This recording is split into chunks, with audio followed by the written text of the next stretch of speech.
واجعله لنا هجتين يا رب العالمين.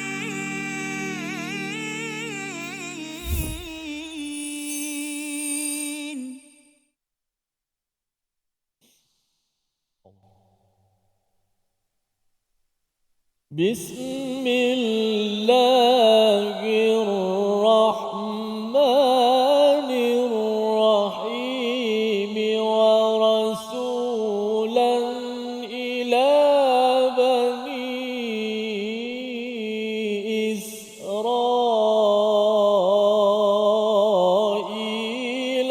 أني قد جئتكم بآية من ربكم. صدق الله. Assalamualaikum warahmatullahi wabarakatuh. Alhamdulillahirabbil alamin wassalatu wassalamu ala asyrafil anbiya'i wal mursalin wa ala alihi wa sahbihi ajma'in. Subhanaka la ilma lana illa ma 'allamtana innaka antal alimul hakim. Rabbi shrah li sadri wa yassir li amri wahlul 'uqdatam min lisani yafqahu qawli. Rabbi zidni ilma. Apa khabar tuan-tuan dan puan-puan yang berada di studio dan di mana saja berada? Apa khabar Ustaz? Baik, alhamdulillah. Termizi sihat? Ya, sihat. Alhamdulillah. Syukur kita limpahkan kehadirat Allah Subhanahu wa taala yang telah memberikan taufik dan hidayahnya kepada kita. Kita bertemu semula dalam program My Quran Time, Quran, Salat, Infak. Hari ini insya-Allah kita meneruskan tadabbur kita. Saya sebagai ganti Ustaz Fazrul yang Allah uji dengan kesihatan, mudah-mudahan beliau diberikan kesihatan dan dapat bersama kita semula insya-Allah. Hari ini tuan-tuan dan puan dirahmati oleh Allah Subhanahu wa taala, kita berada pada surah Ali Imran pada muka surat 56 iaitu pada ayat yang ke-49. Sebelum kita mendengar bacaan daripada Al-Fadil Ustaz Tirmizi, jom kita semak sedikit apa keringkasan daripada ayat 49 ini.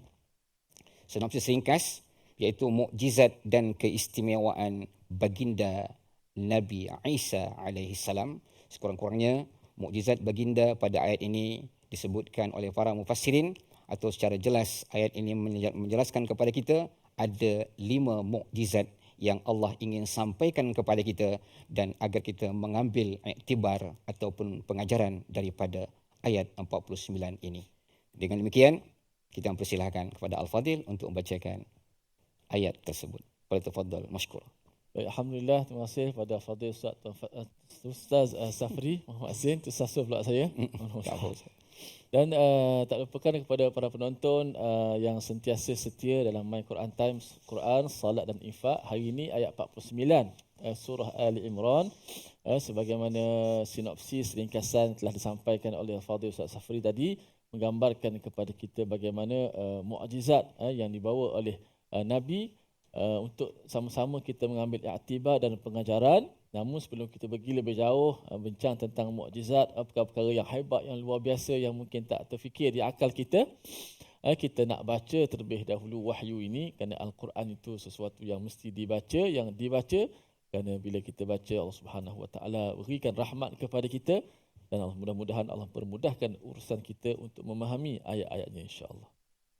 A'udzubillahi minasyaitanir rajim. ورسولا إلى بني إسرائيل أني قد جئتكم بآية من ربكم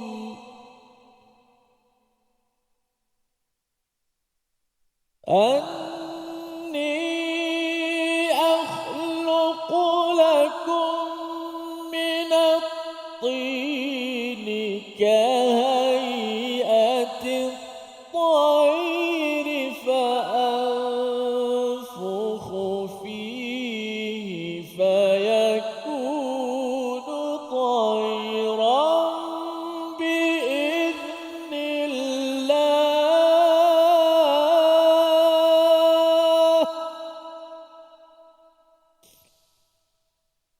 وأبرئ الأكمه والأبرص وأحيي الموتى بإذن الله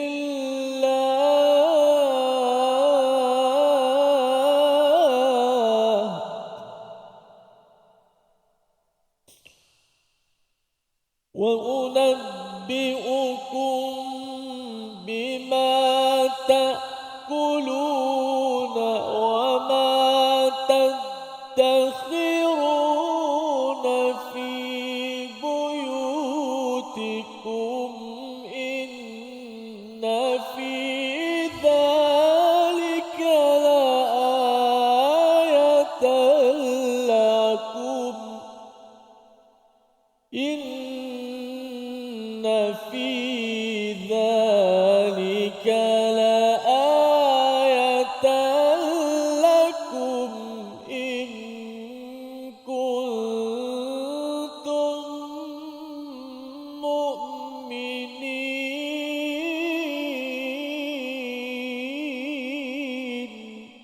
صدق الله. Alhamdulillah, itulah ayat yang baru saja kita baca tadi, iaitu surah Ali Imran, surah yang ketiga pada ayat 49. Allah Subhanahu wa taala menyebutkan kepada kita dalam surah Ali Imran, ia adalah merupakan salah satu mukjizat yang Allah berikan kepada kita. Di antara kelebihan daripada surah Ali Imran, surah ini surah Madaniyah yang terdiri daripada 200 ayat. Ia mengajarkan kita untuk sabat, mengukuhkan akidah kita kepada Allah Subhanahu wa taala. Surah yang diawali dengan Alif Lam Mim.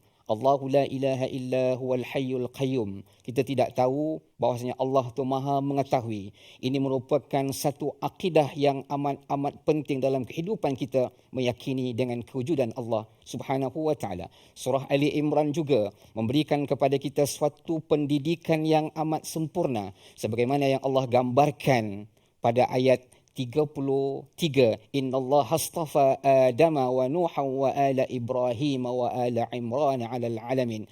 Ini membuktikan bahwasanya keluarga yang dipimpin, keluarga yang diberikan oleh Allah Subhanahu wa taala penuh dengan hikmah, ia akan melahirkan zuriat tayyib dan tayyibah. Kemudian pada surah ini juga terlihat doa-doa yang kita panjatkan kepada Allah Subhanahu wa taala. Di antara doa yang masyhur kita baca, Rabbana la tuzigh qulubana ba'da idh hadaitana wa hab lana min ladunka rahmah innaka antal wahhab. Ia juga terdapat dalam surah Ali Imran. Kemudian kita berada pada ayat 49. Allah Subhanahu wa taala nak memberikan gambaran kepada kita bahwasanya Nabi Isa alaihissalam diutus oleh Allah Subhanahu wa taala. Ayat sebelum ini Allah Subhanahu wa taala menceritakan kepada kita bagaimana bekalan seorang nabi yang diutus oleh Allah Subhanahu wa taala. Allah mengajarkan baginda kitabah, Allah mengajarkan baginda dengan hikmah, Allah mengajarkan baginda kitab Taurat dan mengajarkan juga kitab Injil. Ini merupakan salah satu persiapan untuk menghadapi bagaimana cabaran demi cabaran dalam menjalankan dakwah yang diperintahkan oleh Allah Subhanahu wa taala. Kemudian Allah menyebutkan wa rasulan. Baginda Nabi Isa alaihissalam diutus oleh Allah Subhanahu wa taala sebagai seorang rasul yang menyampaikan risalah dakwah kepada umatnya, iaitu kepada siapa? Ila Bani Israel, kepada Bani Israel.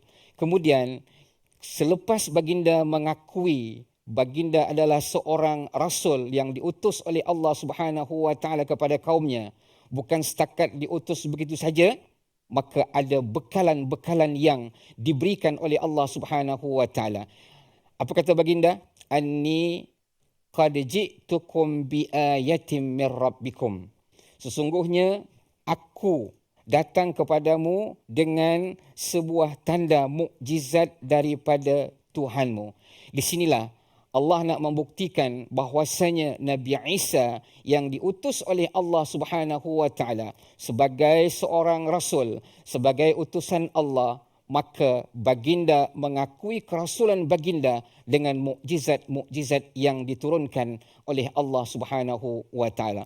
Menariknya pada ayat ini, mukjizat Nabi Isa alaihissalam, nanti kita tengok ada satu persatu.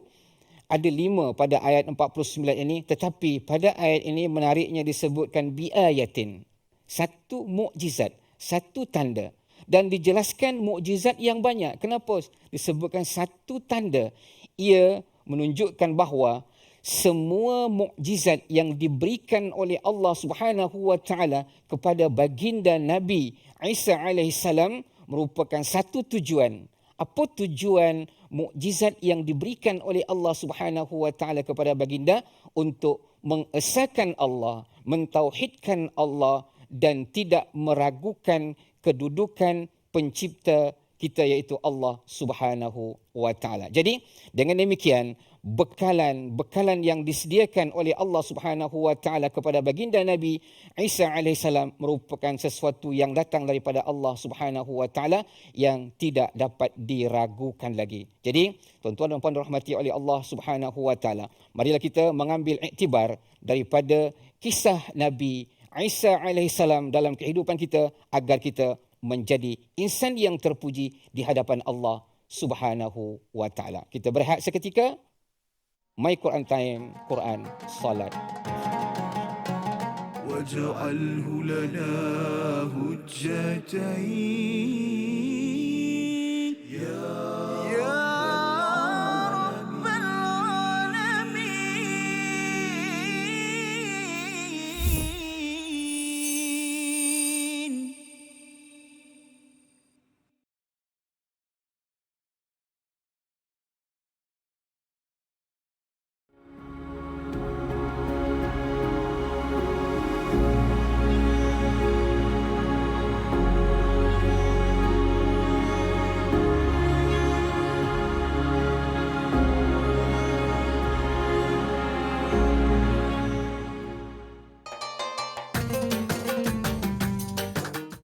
اقرأ باسم ربك الذي خلق. Hayati isi kandungan Al-Quran dalam My Quran Time. Setiap hari jam 12.30 hari di TV9 dan saluran Astro 149. Quran, Salat. Infak.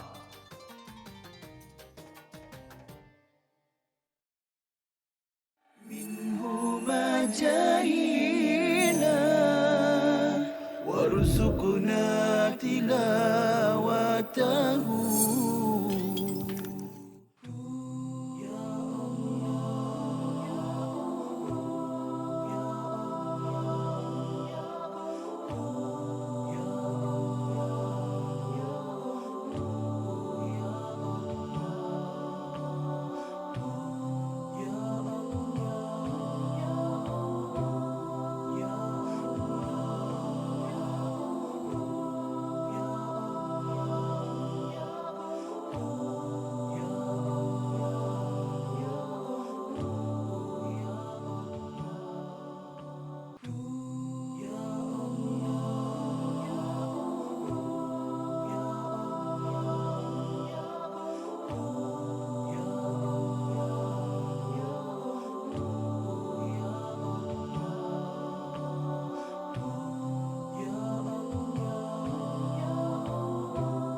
واجعله لنا هجتين يا رب العالمين.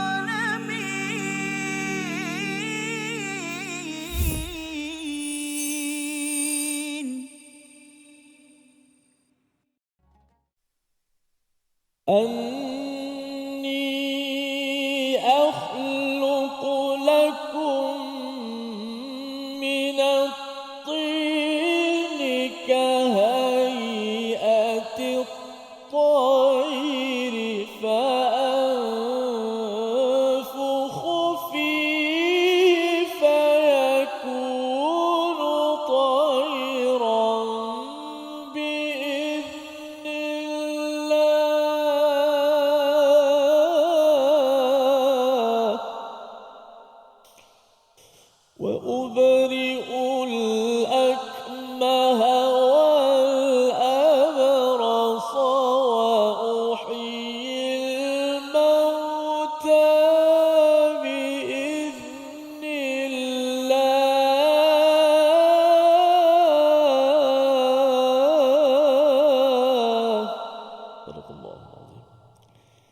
Sadaqallahul azim. Terima kasih Ustaz atas bacaan yang begitu menusuk jiwa. Alhamdulillah. Allah Subhanahu wa taala menunjukkan kepada kita di antara mukjizat Nabi Isa alaihissalam, iaitu anni akhluqu lakum minat tini ka hay'atit tayri fa anfukhu fihi fayakunu tayran biiznillah. Allah Subhanahu wa taala beritahukan kepada kita bahwasanya Nabi Isa alaihissalam mampu menciptakan atau mampu melakukan, membentuk daripada tanah seekor burung sehingga burung tadi boleh terbang kemudian melalui tiupan. Di sini ulama berpendapat bahwasanya burung yang dimaksudkan di sini, kalau Imam Suyuti mengatakan burung itu adalah kelawar. Kemudian Imam Suyuti juga mengatakan selepas Nabi Isa alaihissalam meniupkan roh kepada burung tersebut, burung tadi terbang, kemudian selepas daripada pandangan manusia, burung itu dimatikan oleh Allah Subhanahu wa taala.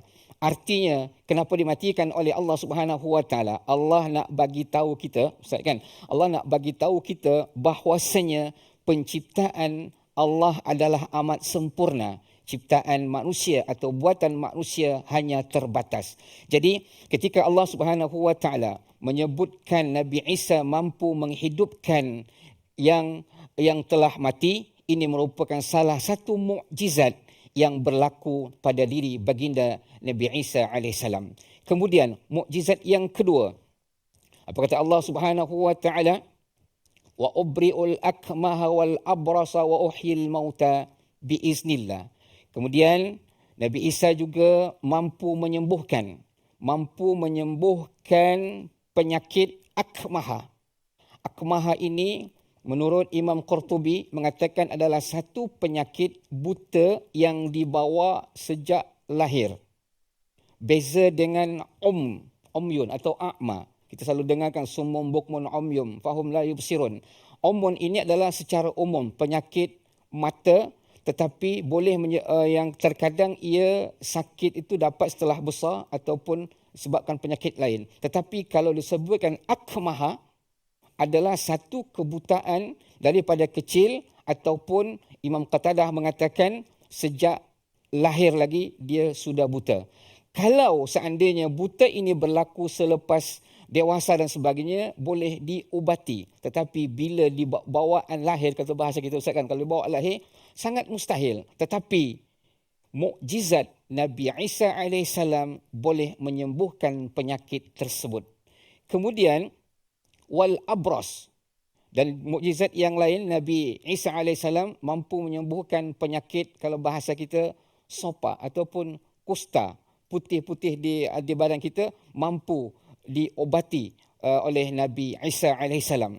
Kemudian Allah juga menyebutkan wa uhyil mauta biiznillah. Boleh Nabi Isa juga boleh menghidupkan yang mati. Sebab apa? Sebab ini adalah salah satu kemuliaan yang diberikan oleh Allah Subhanahu wa taala. Ulama tafsir menyebutkan kenapa Nabi Isa boleh menyembuhkan penyakit buta, boleh menyembuhkan penyakit sopak dan boleh menghidupkan yang telah mati. Ini adalah mukjizat sebab berlaku pada ketika itu adalah manusia sampai tertawur keilmuan mereka dalam perubatan. Jadi untuk mengimbangi, untuk melawan daripada kesombongan mereka, Allah turunkan mukjizat kepada Nabi, iaitu kepada Nabi Isa alaihissalam, agar kesombongan tersebut dapat terbenam dan terakhir.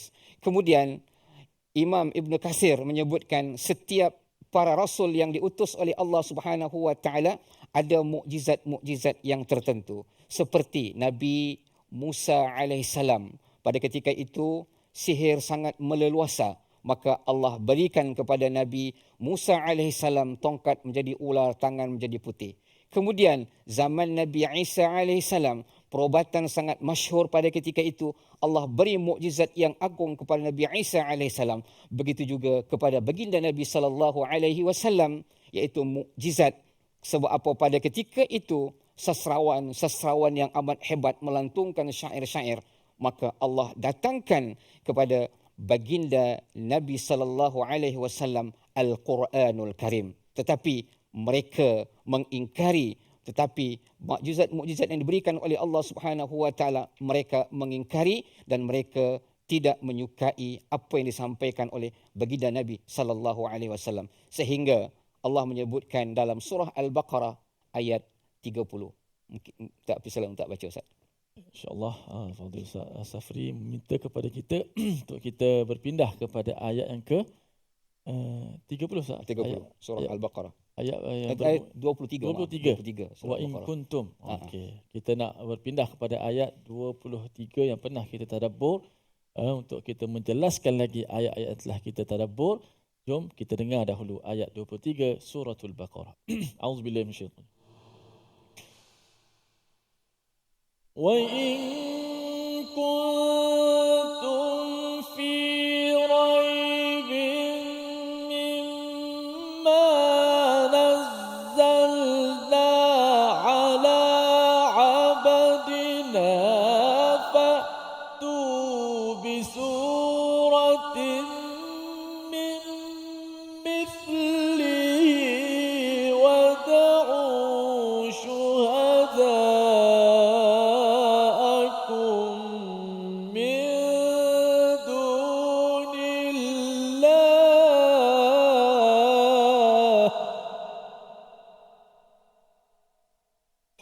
ودعوا شهداءكم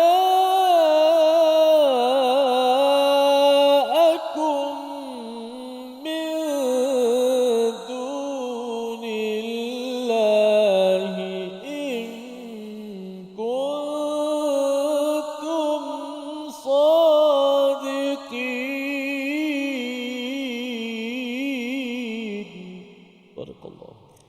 Ayat ini menjelaskan kepada kita bahwasanya setiap mukjizat yang diberikan oleh Allah Subhanahu wa taala kepada rasul atau kepada nabi utusan Allah Subhanahu wa taala wajib kita terima dan tidak ada keraguan sedikit pun. Zalikal kitabul la raiba fi hudan lil muttaqin, bahwasanya Al-Quran diberikan oleh Allah Subhanahu wa taala. Kisah-kisah Nabi Isa alaihissalam, kisah-kisah yang terdapat di dalam Al-Quran merupakan salah satu mukjizat yang disampaikan oleh baginda Nabi sallallahu alaihi wasallam.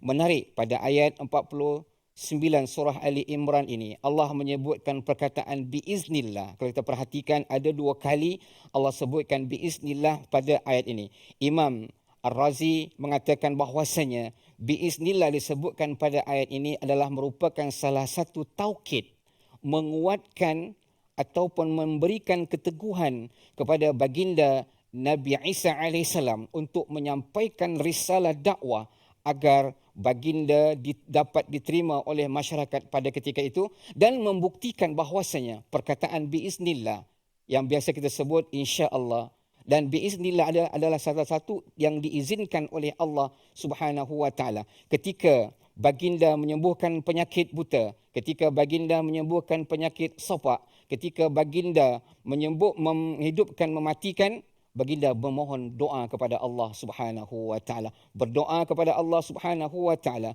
merupakan salah satu sebagai motivasi dalam kehidupan kita agar meletakkan sesuatu perkara itu hanya kepada Allah Subhanahu wa taala, tidak pada yang lain. Itu makanya dalam surah Ali Imran banyak doa-doa yang diajarkan oleh Allah Subhanahu wa taala kepada kita. Tujuan dia adalah untuk meneguhkan hati kita agar kita tetap sentiasa memohon kepada Allah Subhanahu wa taala. Artinya perkataan biiznillah bukan berarti Nabi Isa sombong dengan apa yang dilakukan. Bahkan Nabi Isa dengan adanya perkataan biiznillah, baginda rasa tunduk kepada Allah Subhanahu wa taala. Begitu juga kita Ustaz. Apa pun kita lakukan, kita serahkan diri kita kepada Allah Subhanahu wa taala. Ini adalah salah satu perkara yang amat-amat penting dalam kehidupan kita. Mari kita tengok apa perkataan pilihan kita pada hari ini. Allah Subhanahu wa taala berfirman, fa anfukhu fihi. Perkataan nafaqa artinya meniup diulang sebanyak 20 kali di dalam Al-Quran, dan perkataan ini juga disebutkan juga dalam surah Al-Maidah ayat 110 dan surah Al-An'am ayat 73 dan surah Al-Hijr ayat 29. Artinya Allah Subhanahu wa taala mengajarkan kepada Nabi Isa alaihissalam untuk meniupkan, artinya ada perantaraan. perantaraan di antara yang menghidupkan dan mematikan, kemudian perantaraan untuk menyembuhkan melalui doa-doa yang dipanjatkan oleh baginda Nabi sallallahu alaihi wasallam. Kita berehat seketika, kita bertemu semula dalam program My Quran Time, Quran, Salat. واجعله لنا هجتين يا رب العالمين.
منهما جاهينا وارزقنا تلاوته. Yang biasa tadi kita ada sebut sikit yang setengah-setengah orang berpendapat kata malam tu berlaku pada satu masa sahaja. Ini tak tepat lah, sebab tak tepat berdasarkan hadis dan juga tak tepat berdasarkan ayat Al-Quran sendiri. Yang kedua, antara yang biasa orang kata petandanya itu adalah pokok sujud, pokok sujud, macam-macam lah. Kubah masjid jatuh, terbalik ke atas tanah. Itu semua petanda-petanda yang tidak ada di dalam nas. Mungkin pengalaman lah, saya kata itulah kata pengalaman setengah-setengah orang tu, dia cerita pengalaman dia, tapi kita tak tahu sebenarnya pengalaman dia tu berdasarkan pokok betul-betul tumbang ke apa kan. Ribut ke apa kan. Ada orang dia kata saya letak pokok, sangkut kain tuala di dahan, esok pagi tengok dia atas kan. Mungkin malam tu ribut, kita tak tahu kan. Dia ingat dahan yang sama yang dia dah sangkut tu, tengok ada kat atas. Itu pun antara kepercayaan yang masyarakat ingat itu adalah tanda Al-Qadar, tapi sebenarnya tidak. Dia bukan tanda Al-Qadar, mungkin itu pengalaman masing-masing yang berbeza daripada satu kan dan orang yang lain. واجعله لنا هجتين يا رب العالمين.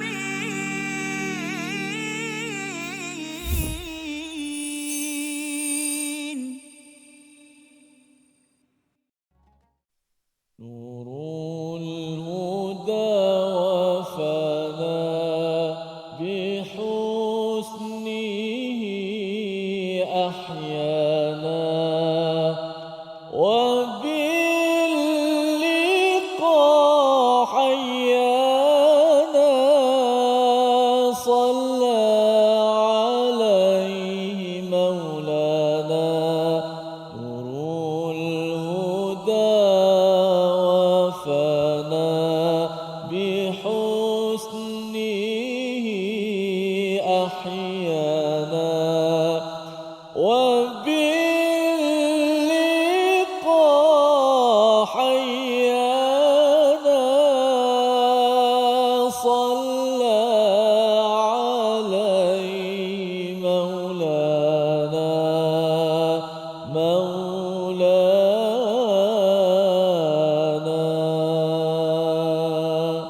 اللهم صل على سيدنا محمد وعلى آل سيدنا محمد. Alhamdulillah. Terima kasih kepada semua penonton-penonton terus setia dalam My Quran Time, Quran, Salat dan Infak.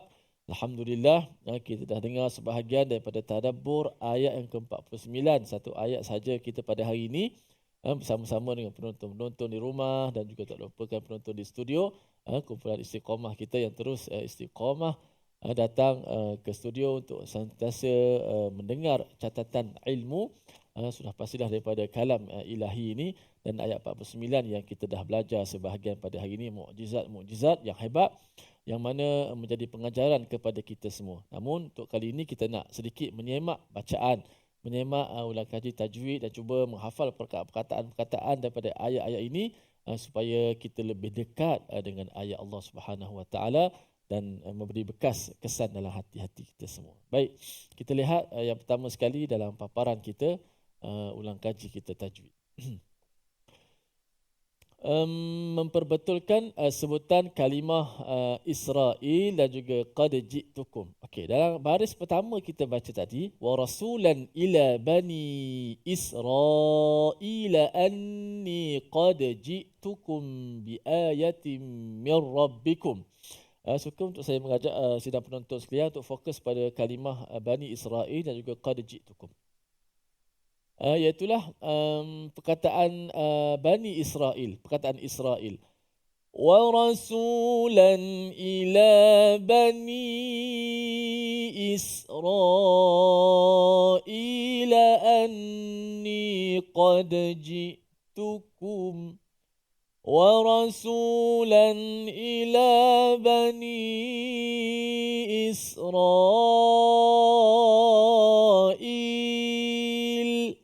Perkataan Bani Israel yang biasa kita sebut sama lah, Israel dengan maksud yang kadang ada juga Israel yang Bani Israel tapi ada juga Israel yang sana kan, yang apa nama ni, merampas negara umat Islam kan. Okey, mungkin saya akan boleh jelaskan sikit kepada kita supaya penggunaan itu difahami maknanya. Okey, cuma dari sudut bacaannya ialah kita nak hati-hati pada huruf sin. Oleh kerana selepas daripada sin itu ada huruf yang tebal. Huruf ra tu huruf yang bersifat tebal, tafkhim, kita baca ra. Dan kesalahan yang berlaku ialah terpengaruh dengan huruf sebelum dan selepas. Maka sin yang sepatutnya dibaca dengan nipis. Isra. Jadi kesalahan yang banyak berlaku, yang biasa sering berlaku di kalangan pembaca ialah menebalkan huruf sin kerana ada huruf ra yang tebal dekat situ. Kalau ada yang baca Ustaz Israel. Tu dia. L pula. Itulah Israel pula. Kan ada dua kesalahan. Yang pertama, sin tu ditebalkan jadi sa. Isra. Sebab dia nampak ra tu tebal, jadi sin tu dia tak betul-betul dinipiskan. Tapi ada ketika ditanya kenapa awak baca Israel, saya marah sangat dengan Israel kata dia. Sebab orang Israel macam itu. Dia menekan-nekan macam tu. Sampai tahu macam itu. Itu macam ni lah. Memang betul-betul azab dia. Biar azab. Bila baca waqina azabannar, salah lah tu. Kan? Salah sana. Walaupun tekan, sebenarnya huruf tu huruf yang lembut. Azab. Tadi kita sebut azab dah bahasa Melayu kan. Kita dah tukar pada Z, pada Zai dah. Bahasa Melayu okeylah, bila baca Quran tak boleh. Waqina azab, salah. Waqina azabannar, tetap kena jaga huruf. Maka di sini jangan kita sebut Isra. Jadi Isra. Nipiskan sin dulu. Cuba sama-sama. Wa rasulan ila bani Israel. 1, 2, mula. Wa rasulan ila bani Israel. Ya, macam mana sin? Cuba sebut is. Jangan is. Kalau kita itu dah sa. Isra, itu dah sa. Sepatutnya Isra. Ra tu tebal. Ra tak boleh baca isra, tak boleh isra pula. Kemudian kalimah huruf hamzah yang berbaris di bawah. Jangan lah. Tak ada I. Wa rasulan ila bani Israel anni qad ji'tukum. 1, 2, mula. Wa rasulan ila bani Israel anni qad ji'tukum. Gitu. Kemudian kalimah qad ji'tukum. Yang mana kita, qiraat kita, riwayat Imam Hafs an Asim membaca perkataan qad ji'tukum dengan menzahirkan, mematikan dal itu. Qad kita tak baca qad ji'tukum anni qad ji'tukum. Ini antara kesilapan yang berlaku. Kerana kita membaca secara asal, dal itu dimatikan. Qad ji'tukum. Kerana setiap asal bacaan ini secara dengan izhar bacaan tu. Qad dimatikan dal. Walaupun ada qiraat lain yang membaca dengan memasukkan dal ke dalam jim. Qad ji'tukum. Dipanggil qiraat Imam Abu Amru ataupun riwayat As-Susi membaca dengan secara idgham. Sebab tu kalau kita lihat dalam kaedah riwayat khilaf bacaan ni, bila ada khilaf bacaan saja mesti banyak kesalahan berlaku kat situ. Kan? Mesti banyak kesalahan berlaku kat situ. Maknanya ada 2-3 cara bacaan. Adapun cara bacaan imam kita menjelaskan dal mati. Tak boleh baca qadji, tak boleh. Kita baca qadji, dal tu dimatikan. Anni qad ji'tukum bi ayatin min rabbikum. 1, 2, mula.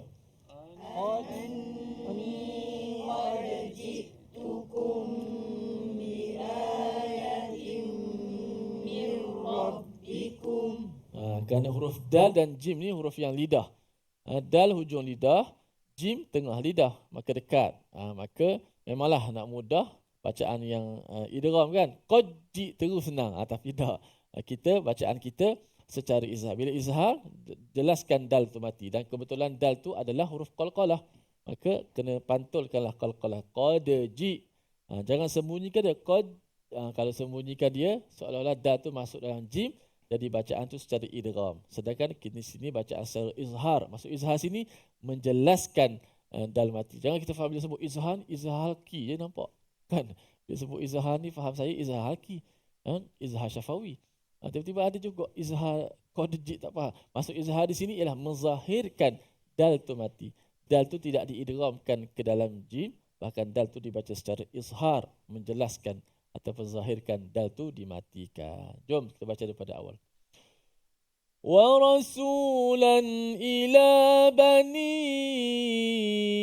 Israila anni qad ji'tukum bi ayatin min rabbikum. Wa rasulan ila bani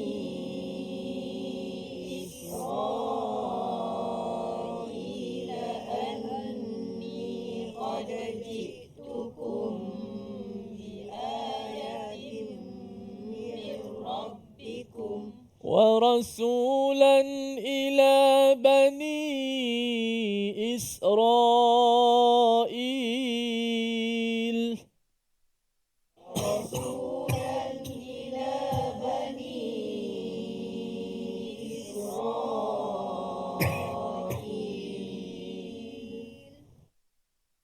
ورسولا إلى بني إسرائيل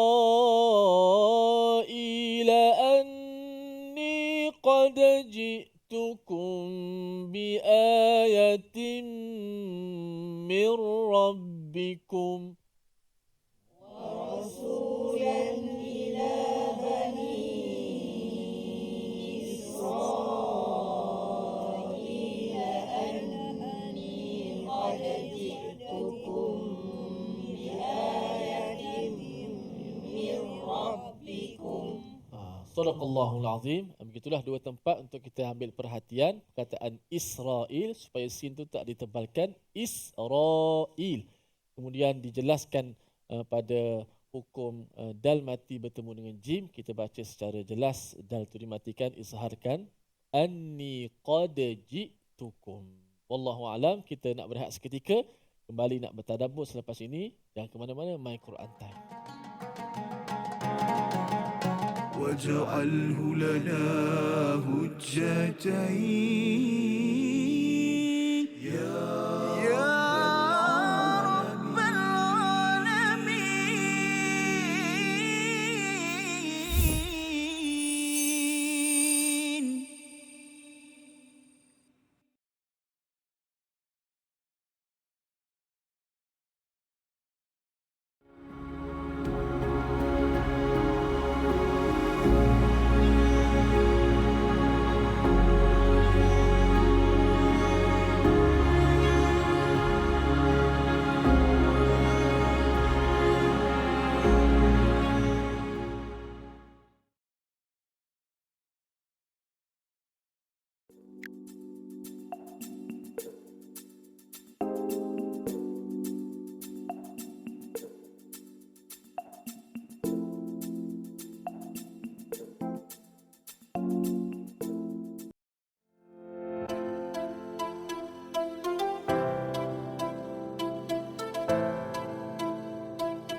جاهنا وارزقنا تلاوته. Ataupun sudut yang sedikit berbeza. Saya nak cerita tentang bagaimana Saidina Abu Hurairah ni dikritik oleh orientalis. Ustaz ni tahu tak orientalis tu apa? Orientalis ni macam orang barat ke macam mana? Betul lah. Orientalis ni betul. adalah pengkaji daripada barat, ambil daripada perkataan oriental.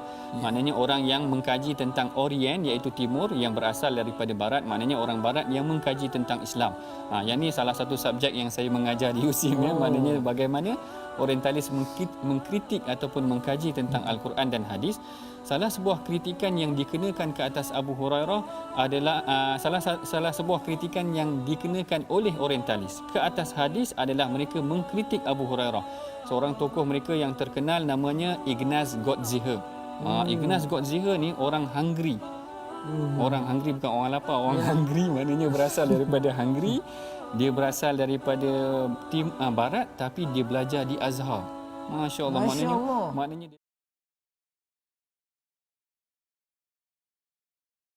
واجعله لنا هجتين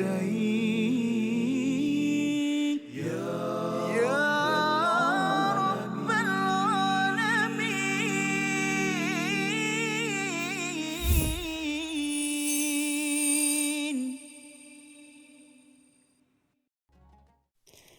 Kembali semula kita pada program My Quran Time, Quran, Salat, Infak.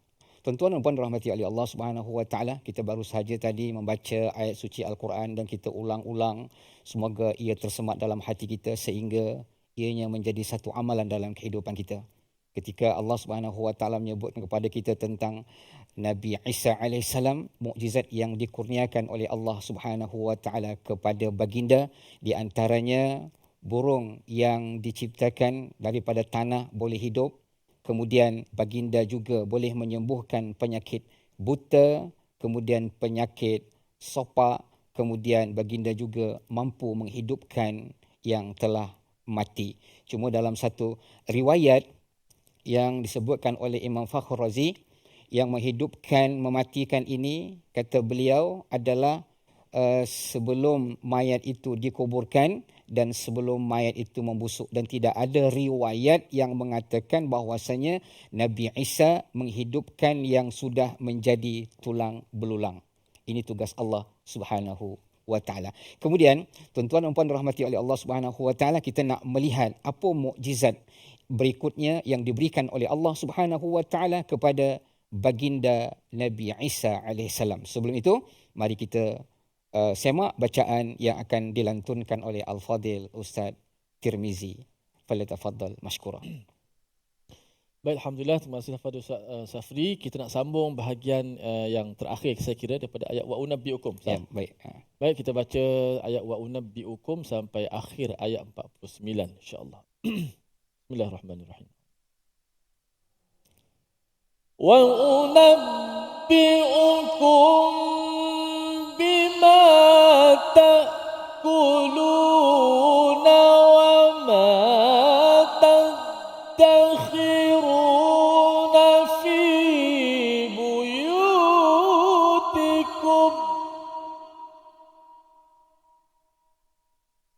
وأنبئكم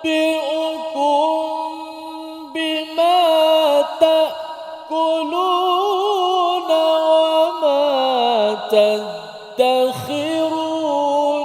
في بيوتكم إن في ذلك لآية لكم إن كنتم مؤمنين. صدق الله. Itulah ayat potongan terakhir daripada ayat yang ke-49. Allah Subhanahu Wa Taala berfirman yang mafhumnya, dan aku beritahu kepadamu apa yang kamu makan dan apa yang kamu simpan di rumahmu. Sesungguhnya pada yang demikian itu terdapat satu tanda kebenaran kerasulanku bagimu jika kamu orang yang beriman.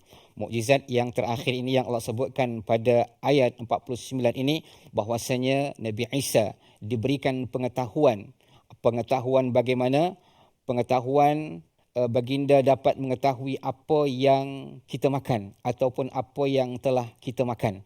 Imam Fakhr Razi mengatakan ini adalah salah satu kemuncak mukjizat yang diberikan oleh Allah Subhanahu wa taala kepada Nabi Isa alaihissalam, baginda mengetahui perkara ghaib.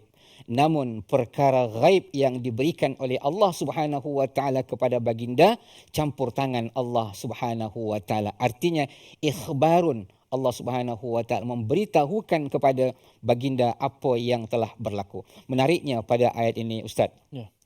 Perkataan wa unabbiukum. Sesuatu perkara naba, pemberian berita yang amat-amat menarik. Dalam bahasa Arab, perkataan unabbiukum ni ukhbirukum. Khabar, berita. Tetapi Allah menyatakan pada ayat ini wa unabbiukum. Artinya pemberitahuan ini bukan sembarang pemberitahuan. Ia datang daripada Allah Subhanahu wa taala. Jadi dalam kita sebutkan anin naba'il azim dalam surah Ammah ataupun surah An-Naba, sendiri Allah menyebutkan anin naba'il azim, dan pada ayat ini didatangkan wa unabbiukum, artinya perkara pemberitahuan yang disampaikan oleh baginda Nabi Isa alaihissalam adalah sesuatu yang datang daripada Allah Subhanahu wa taala, bukan baginda reka-reka. Artinya baginda tahu apa yang telah dimakan oleh masyarakat pada ketika itu. Pertanyaan dia terlintas oleh fikiran kita, apa agak-agak yang dimakan? Ketika Al-Quran tidak menyebutkan tentang huraian apa yang mereka makan, tetapi Allah Subhanahu wa taala nak berikan kepada kita suatu berita bahawasanya benda itu berlaku, kita wajib yakin. Bila kita ragu apa sebenarnya kisah yang berlaku tersebut, kita sudah meragukan apa yang disampaikan oleh Allah Subhanahu wa taala. Jadi keterangan mukjizat yang disampaikan oleh Allah Subhanahu wa taala kepada Nabi Isa alaihissalam, dia dapat mengetahui apa yang kita makan. Kalau kita Ustaz kan, tadi Ustaz datang, saya tahu apa yang agak-agak Ustaz makan. Itu agak-agak macam mana? Itu hebat ni. Tetapi kita dapat tanda, rupanya ada dekat sini ada bekas roti canai. Barulah kita mampu untuk mengatakan, ini mesti makan roti canai tadi ya. Itu adalah sesuatu perkara yang dapat kita ketahui. Tetapi Nabi Isa alaihissalam yakhtalifu min zalik, berbeza dengan apa yang disangka, yang kita sebutkan dalam kehidupan kita. Tetapi baginda bukan setakat baginda tahu apa yang kita makan, dan apa yang kita simpan pun baginda dapat mengetahui. Artinya apa? Allah nak bagi tahu kepada kita apa yang kita makan dan apa yang kita simpan, tujuan dia hendaklah kita berkongsi kepada orang lain. Sedekahkan apa yang kita ada kepada orang lain. Kemudian Allah Subhanahu wa taala menyebutkan inna fi zalika laayatan lakum in kuntum mu'minin. Menarik pada ayat ini. Inna fi zalika, sesungguhnya pada perkara itu semua. Apa perkara itu semua? Bahwasanya Nabi Isa menciptakan burung dari tanah, boleh hidup dengan meniup, kemudian menyembuhkan penyakit, safak, buta, dan menghidupkan mati, dan mengetahui apa yang dimakan dan apa yang disimpan. Inna fi zalika laayat. Semua itu adalah mukjizat yang Allah berikan. Menarik lagi, saya ulang bahawasanya perkataan ayat ini datang dalam bentuk mufrad.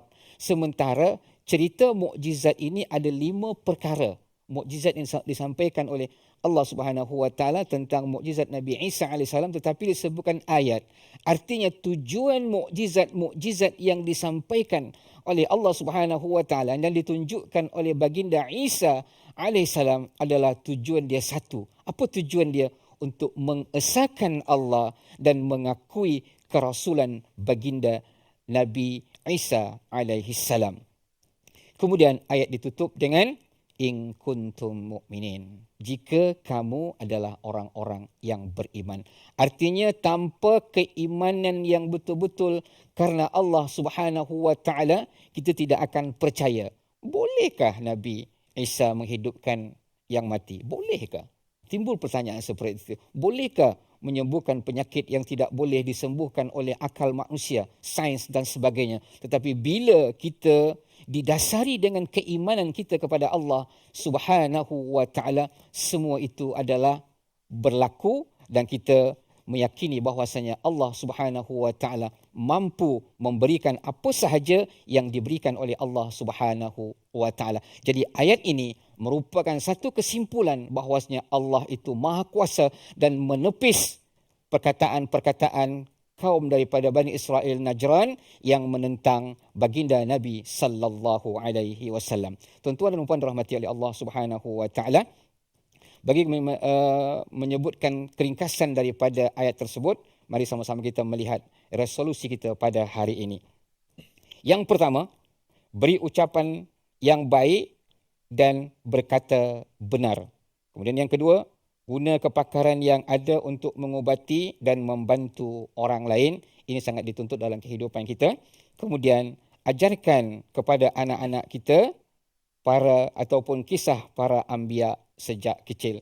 Ini yang berikan satu suntikan motivasi kepada mereka agar mereka mencintai para rasul utusan Allah Subhanahu wa taala. Sebelum kita mengakhiri, jom kita sama-sama mengaminkan doa yang akan dibacakan, akan dipimpin oleh Al-Fadil Ustaz Tirmizi. Tafadhal. Bismillahirrahmanirrahim. Alhamdulillahirabbil alamin wassalatu wassalamu ala asyrafil mursalin wa ala alihi wa sahbihi ajma'in. Ya Allah, ya Rahman, ya Rahim. Ya Allah, perlihatlah kepada kami kebenaran itu sebagai satu kebenaran yang jelas, ya Allah, dan kurniakanlah kepada kami kekuatan untuk kami mengikutinya dan menjunjung akan kebenaran itu berserta bersama dengan kebenaran, ya Allah. Ya Allah, perlihatkanlah kepada kami, ya Allah, kesalahan, kebatilan itu sebagai satu perkara yang jelas, ya Allah, dan berilah kekuatan kepada kami untuk kami jauh menghindarinya, ya Allah. Ya Allah, bila kekuatan pada kami untuk terus kami istiqamah dalam perjuangan ini, ya Allah. Jadikanlah kami orang yang sentiasa mengikut sunnah Nabi kami Muhammad sallallahu alaihi wasallam dan sentiasa mengambil pengajaran dalam kisah-kisah anbiya yang kami membaca dalam Al-Quran, ayat-ayat suci-Mu ini, ya Allah. Jadikanlah kami orang-orang yang ikhlas, ya Allah. Jadikanlah kami orang-orang yang sentiasa berkata benar, ya Allah. Dan ampunkanlah segala salah silap kami, ya Allah. Amin, amin, ya Rabbal Alamin. Wa sallallahu wasallam wa baraka ala Muhammad. Walhamdulillahi Rabbil Alamin. Alhamdulillah.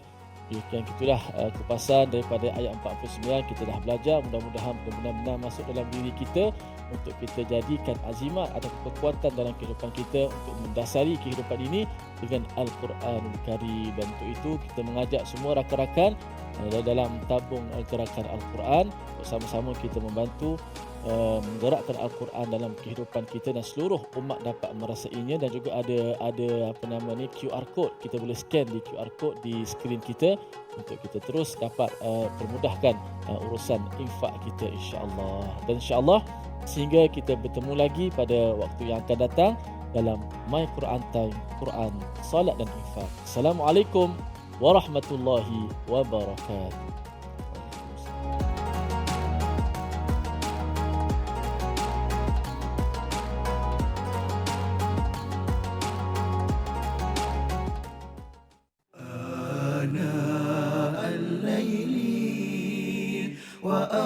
وأطراف النهار واجعله لنا هجتين